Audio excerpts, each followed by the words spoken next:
আজকে দেখি তো ফ্রিজে কিছু আছে কি না খাবার মতো। ও মা, এটা কি? ও, এটা তো ক্ষীর। শুনে আসি মা এই ক্ষীর দিয়ে আজকে কি করবে। মা, ও মা, এই ক্ষীর দিয়ে কি করবে গো আজকে? এই ক্ষীর দিয়ে আমি আজকে পাটিসাপটা বানাবো। দেখো, বাটিতে দুধ নিয়েছি, তারপর খেজুরের গুড়, লবণ, সুজি, ময়দা। এখন আমি সুজিটা দিয়ে দেবো।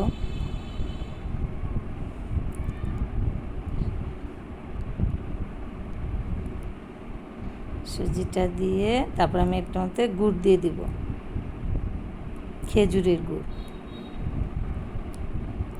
তারপরে গুড়টা একটু করে নিই। তারপরে আমার পাত্রটা একদম ছোট হয়ে গেছে, একটা বড় পাত্র নিতে লাগবে। দেখো, আমার মেয়ে কতখানি ক্ষীর খেয়ে ফেলেছে। এখন ময়দাটা দিয়ে দেব। আমার ধরছে না। তারপরে আমি একটা বড় পাত্র নিলাম, এখানে আমি একটু ঘি দিয়ে দেব।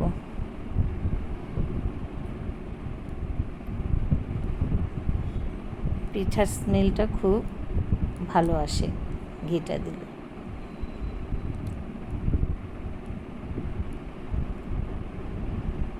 তারপরে এগুলো একটু ঢেকে রাখবো। চলো রান্নাঘরে তাওয়াটা বসিয়ে দিয়েছি। আমি একটু ঘি দিয়ে মুছে নিয়েছি। তারপর দেখো, এক হাতা করে বাটার দিয়ে দেব। তারপরে কেকটা দিয়ে, আমার এটা টেনে গেছে, এখন আস্তে আস্তে মুড়ে নেব।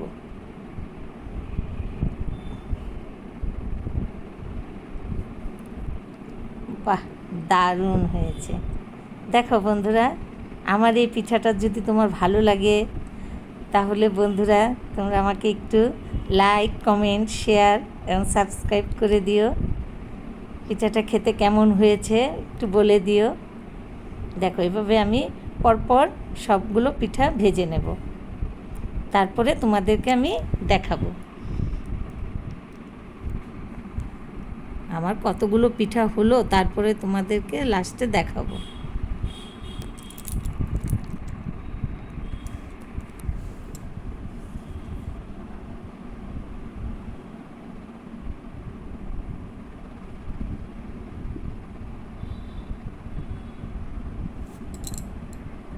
পিঠা বানানো শেষ। কেমন হয়েছে? ভালো হলে বলো, লাইক করো, শেয়ার করো, কমেন্ট করো, সাবস্ক্রাইব করে দিও। এই ছিল আমার পিঠা আজ।